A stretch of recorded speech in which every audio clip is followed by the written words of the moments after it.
Alhamdulillahirabbil alamin wa bihi nasta'inu ala umuri dunya waddin wassalatu wassalamu ala asyrofil mursalin wa ala alihi wa sahbihi ajma'in.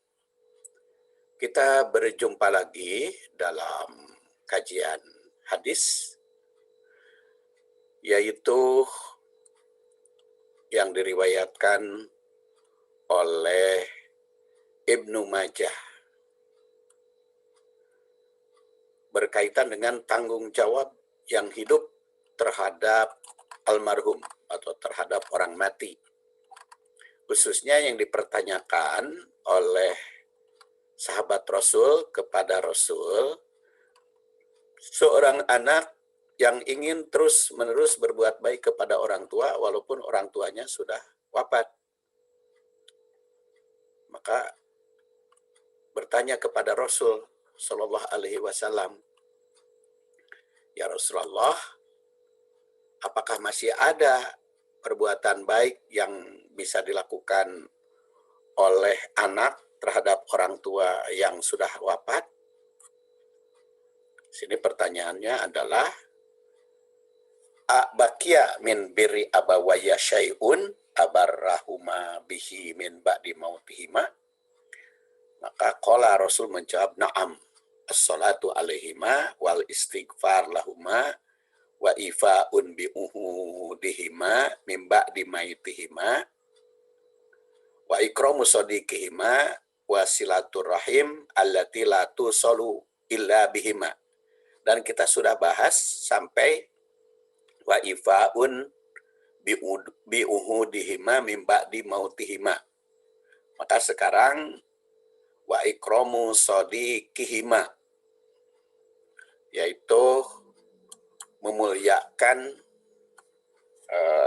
teman-temannya.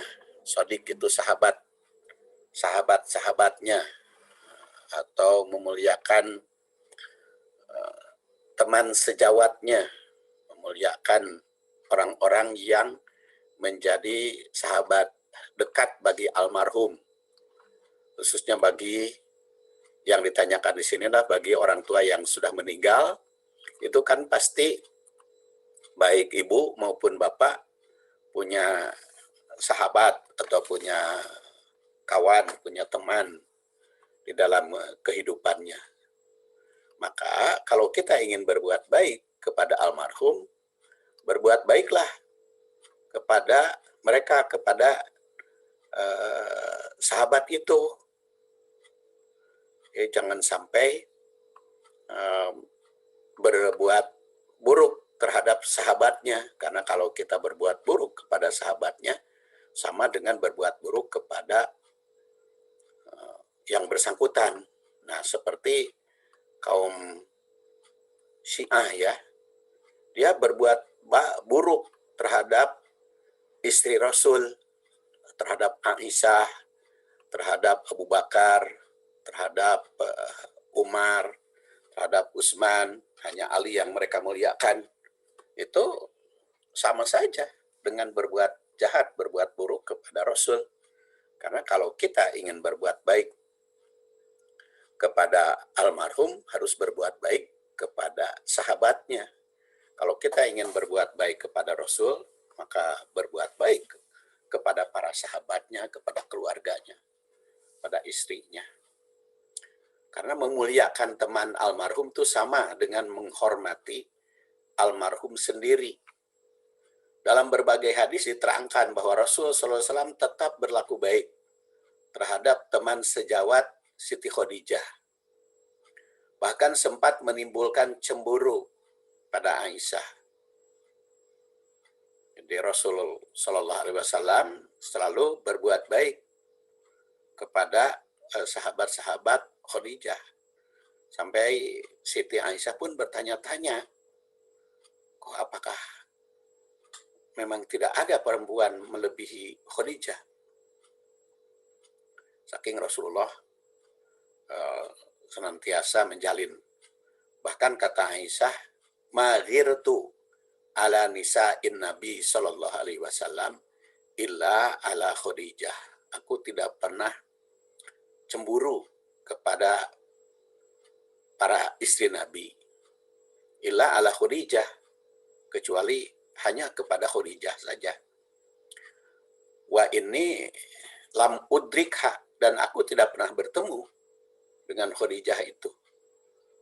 Qalat, dia katakan, wa kana Rasulullah sallallahu alaihi wasallam idza dabaha asyata, apabila Rasul sallallahu alaihi wasallam menyembelih sembelihan,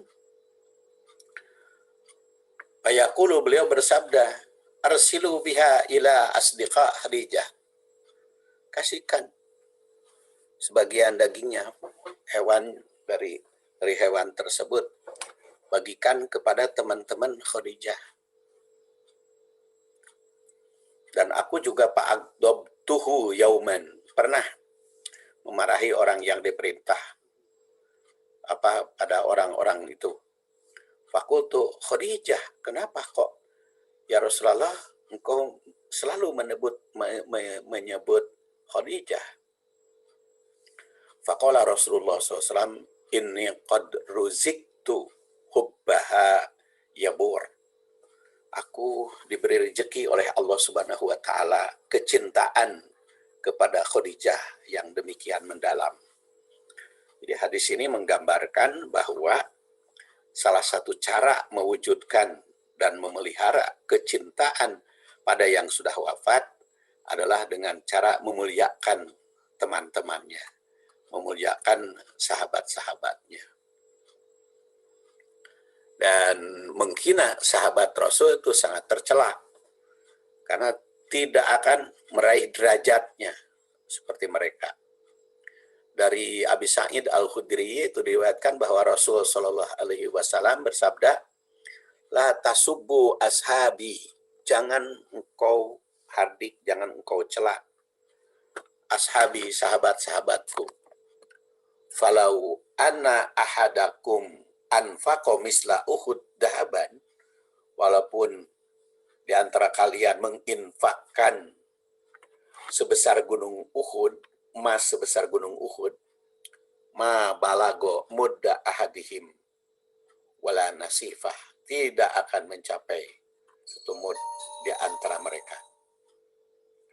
Bahkan setengahnya pun yang disodakohkan oleh para sahabat, satu mud itu harganya tidak akan terpenuhi, tidak akan terbayar, tidak akan setimpal dengan emas sebesar gunung Uhud.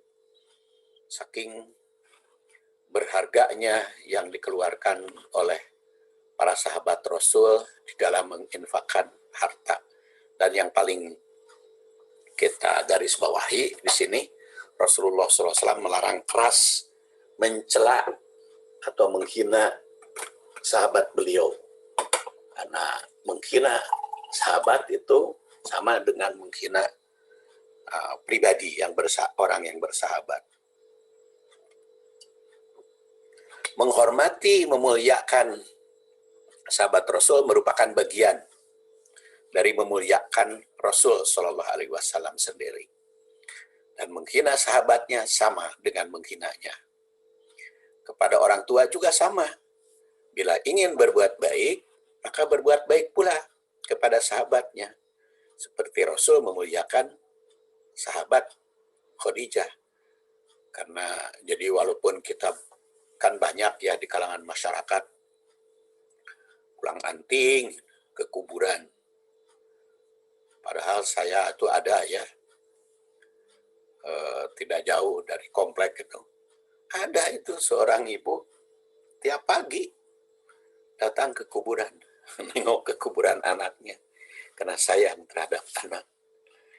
Padahal kan bukan cara seperti itu kalau kita ingin berbuat baik kepada almarhum. Karena almarhum di tengokan kuburannya juga kan, kalau yang penting kan doanya, doa itu sampai dimanapun kan, istighfar lahumma. Itu lebih penting kita berbuat baik, bergaul atau bersosial dengan orang-orang yang menjadi sahabat orang tua kita. Kemudian wasilaturrahim allati la tusalu illa bihima. dan menjalin silaturahim atau menyambungkan tali kekeluargaan dengan orang yang tidak terjadi silaturahim kecuali dengan orang tua itu. Jadi artinya bersilaturahim dengan keluarga atau dengan kerabat almarhum. As-Suyuti, Abdul Ghani, dan Ad-Dahlawi itu menegaskan bahwa ahli waris bertanggung jawab untuk berbuat baik terhadap keluarga almarhum. Oleh karena itu warisan bukan hanya berbentuk harta, tapi juga berbentuk tanggung jawab. Nah, tanggung jawab almarhum kepada keluarga menjadi tanggung jawab ahli waris sepeninggalnya. Kita kan biasanya harta atau harta warisan itu dianggapnya rezeki nomplok gitu. Bukan hanya sebagai amanah, bukan hanya sebagai titipan dari Allah, amanah dari orang tua. Misalnya rezeki nomplok lalu dimanfaatkan sehingga berebutan warisan, ingin lebih banyak, ingin mendapatkan lebih banyak dari yang lain. Padahal warisan itu berkaitan dengan tanggung jawab. Jadi kalau anak laki-laki dia mendapatkan 2 kali perempuan, karena memang tanggung jawab anak laki-laki itu 2 kali perempuan. Jadi kalau membagi waris kan, almarhum itu punya istri dan punya anak. Nah, kenapa istri itu sedikit, hanya 1/8 dari warisan, sedangkan anak itu yang 7/8 kalau ahli warisannya istri dan anak. Karena istri sebagai peninggalan almarhum merupakan tanggung jawab anaknya.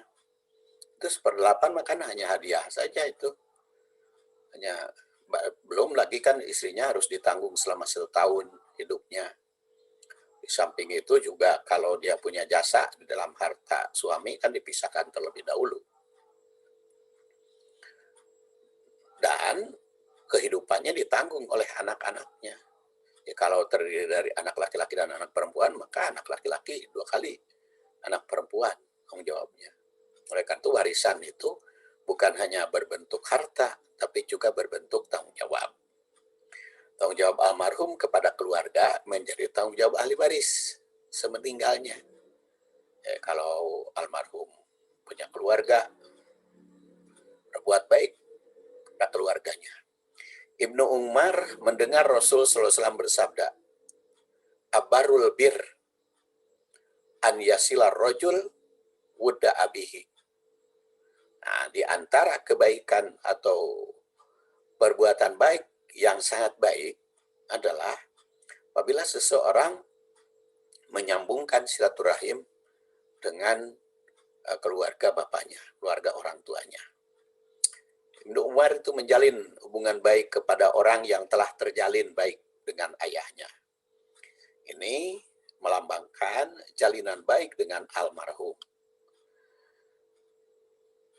Itu 4 hal ya, berdasar hadis yang kalau kita kaji, tergambarlah apa yang menjadi tanggung jawab orang hidup terhadap almarhum. Dan kita lihat sekarang beberapa ibrohnya. Ibroh yang pertama, berbuat baik terhadap almarhum itu dengan cara 4 perkara.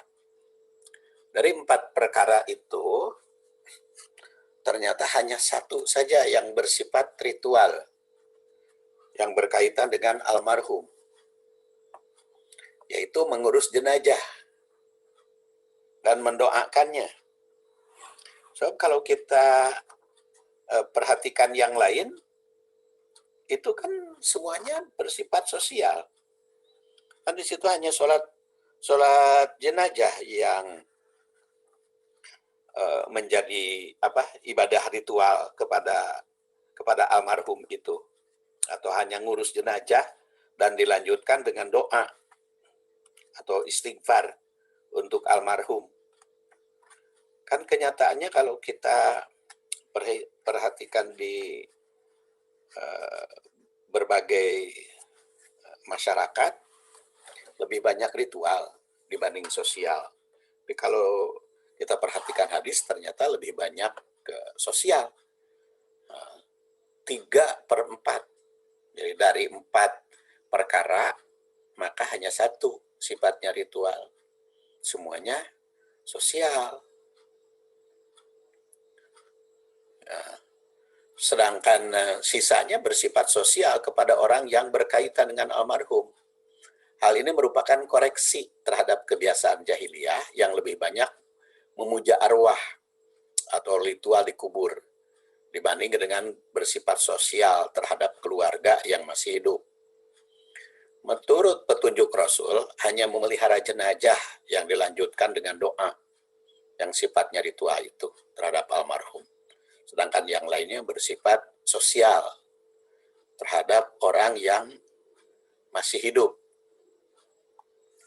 Kemudian yang kedua, berbuat baik terhadap orang tua itu tidak hanya dilakukan selama mereka masih hidup, melainkan berlanjut setelah mereka wafat. Hanya caranya saja yang berbeda. Jadi kita berbuat baik kepada orang tua bukan hanya selama hidup, tapi juga sudah meninggal. Nah, sudah meninggal itu ternyata lebih banyak kepada keluarganya atau sifatnya sosial, bukan pengiriman makanan ke kuburan, bukan memelihara ke kuburan. Bahkan sampai-sampai kubur di tembok aja kan dilarang itu, supaya tidak ada monopoli. Kubur itu bisa diisi oleh yang meninggal berikutnya. Jadi memang al-Islam itu lebih mementingkan orang hidup dibanding dengan orang mati. Orang mati mah doakan saja.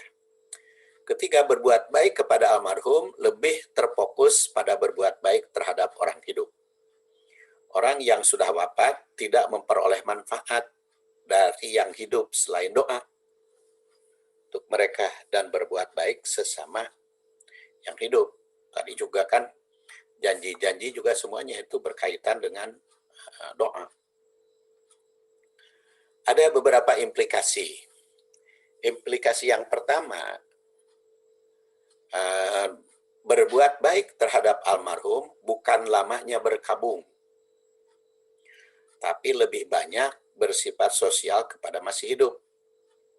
Dan Rasul bersabda, la yahillu li imro'atin tu'minu billah wa yawmil akhir an tuhidda ala mayyitin fauqa salasin illa ala zaujin fa innaha tuhiddu alaihi arba'ata asyur wa asyra. Tidak halal bagi perempuan yang beriman kepada Allah dan hari akhir untuk berkabung atas nama mayit melebihi 3 hari fauqa salasin. Illa yang ada ala jaujin apabila ditinggal wafat oleh suami. Fa innaha tuhiddu alaihi arba'ata asyur wa asyra. Maka dia mengalami masa iddah selama 4 bulan 10 hari. Jadi tidak ada yang lebih lama. Jadi masa berkabung itu maksimal 3 hari. Kan dilarang fauqa salasin melebihi 3 hari. Jadi 2 hari juga nggak apa-apa. Saya ingat ketika Raja Abdullah ya, Raja Saudi, Raja Abdullah meninggal, kan saat itu saya lagi umroh, lagi di sana, terus cuman 1 hari kalau tidak salah melihat di papan pengumuman Masjidil Haram telah wafat Raja Abdullah, kemudian doakan rahimahullah, lalu dan penggantinya sudah dinobatkan Raja Salman. Dan itu tidak ada pengumuman bewara diumumkan di Masjidil Haram. Imam gitu bicara gitu, ayo kita doakan. Nggak ada itu di Mekah itu. Mekah maupun Madinah. Itu hanya tertulis saja di papan pengumuman. Tufiya Malik Abdullah, gitu aja. Cuman penggantinya Raja Salman. Lalu kita doakan. Oh, tidak salahnya, mungkin kalau saya melihatnya cuma 2 hari. Nggak tahu apakah sampai 3 hari, tapi pada saat itu saya melihatnya hanya 2 hari. Jadi itu kalau di kita makan waktu ada yang meninggal itu kepala negara itu sampai 7 hari ya berkabung, sampai mengeluarkan berbagai biaya yang begitu besar. Ya. Walaupun memang ketika wafat Profesor Habibie itu lebih terkesan di dalam hati itu. Karena memang beliau bukan hanya tokoh presiden, tetapi juga ilmuwan dan orang yang sosialnya tinggi terhadap masyarakat ya, banyak di berbagai, dan sampai sekarang masih berlangsung kan. Habibie Center itu sumbangannya cukup banyak. Nah, jadi karena memang berdasar hadis tidak boleh melebihi 3 hari berkabung itu. Yang ada hanya bagi kaum wanita yang ditinggal wafat oleh suami, maka dia mengalami masa iddah 4 bulan 10 hari. Nah, Allah Subhanahu wa taala juga berfirman, kalau 4 bulan 10 hari itu kalau dia tidak hamil. Sedangkan kalau hamil, wa ulatul ahmal ajaluhunna ayyaduna hamlahunna. Kalau dalam keadaan hamil, ya waktu melahirkan itu sudah habis masa berkabungnya. Walaupun baru 3 hari, bahkan 3 hari, 1 hari juga tinggal wafat, lalu dia melahirkan, habis itu masa iddahnya. Sebaliknya kalau ditinggal wafatnya ketika hamil muda, sehingga harus nunggu melahirkan, bisa 8 bulan, bisa 9 bulan. Dan itu biaya kehamilannya kan diambil dari harta suami, harta almarhum. Kemudian yang kedua, tanggung jawab yang hidup terhadap almarhum yang mesti dipenuhi adalah berkaitan dengan utang piutang terhadap almarhum, seperti bayar utang, ya, bayar utang, kemudian memenuhi wasiat, karena mimba diwasiatin, audain, kemudian memenuhi kewajiban seperti zakat, itu kan utang harta. Terus nadar yang belum terpenuhi, kalau dia sudah bernadar mau melakukan sesuatu tapi belum terpenuhi, maka itu dilakukan oleh ahli waris. Kemudian yang kelima, memenuhi janji baik kepada sesama manusia maupun kepada Allah. Tapi yang kepada Allah kan sudah ditunjukkan oleh Rasul. Seperti saya bahas pada syarah hadis. Di situ ada haji, otomatis umroh, itu sama hukumnya dengan haji. Kemudian bersedekah atau bernadar ya, yang berkaitan dengan Allah dan kepada Allah. Kemudian memenuhi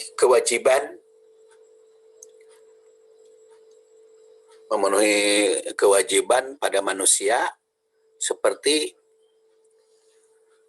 pada istrinya atau kerabat lain. Jadi kewajibannya kita penuhi kalau kita ingin berbuat baik pada almarhum. Kemudian implikasi yang ketiga, ada di kalangan ulama yang mempertentangkan urusan ibadah almarhum yang menjadi tanggung jawab orang hidup. Seperti tadi amanah haji, saum, dan sodakoh dengan firman Allah, ala taziru waziratun wizra ukhra wa alaisa lil insani illa masa'a. Memang ada ulama yang berpendapat bertentangan dengan surat 53 ayat 38 sampai 39. Kan orang yang berdosa tidak bisa membebankan pada dosa orang lain. Tadi kan kalau belum haji itu dosa tidak menjadi beban bagi ahli waris, katanya gitu. Wa alaisa lil insani illa ma dan amal baik tidak akan amal apapun tidak akan didapat kecuali apa yang dia kerjakan. Maka dia sodakoh juga katanya untuk apa dipenuhi oleh ahli waris. Jadi mereka itu berpendirian bahwa berdasar ayat ini tidak ada tanggung jawab ahli waris untuk melaksanakan tugas almarhum yang belum dilakukan berkaitan dengan ibadah kepada Allah. Ibadah haji, saum, sodakoh, itu kan katanya ibadah pribadi. Oleh karena itu tanggung jawab mereka ketika hidup. Sehingga tidak perlu dilakukan oleh ahli waris. Sementara pendapat lain berpendirian bahwa jika hadis itu sahih, jelas dari Rasul, tidak perlu dipertentangan, tidak perlu dipikirkan. Jadi kalau hadis itu sahih, logika itu tidak perlu dijalankan karena sudah yakin kebenaran kalau dari Rasul. Ya tidak mungkin Rasul SAW itu bersabda isinya bertentangan dengan Quran. Jadi kalau hadis itu tidak akan ada yang bertentangan dengan Quran. Kalau tadi dianggap bertentangan, itu adalah pemahaman atau penafsiran. Jadi seperti bertentangan itu hanya analisis, hasil analisis. Oleh karena itu ahli waris bisa melaksanakan ibadah haji atas nama almarhum atau sodako atas nama almarhum, itu menurut pendirian yang kedua. Dan menurut pendirian yang ketiga tentu saja memilah mana yang boleh dilakukan oleh ahli waris atas nama almarhum, mana pula yang tidak boleh. Yang boleh dilakukan atau yang bisa dipenuhi apabila itu disebut di dalam hadis. Kalau tidak disebut, tidak termasuk.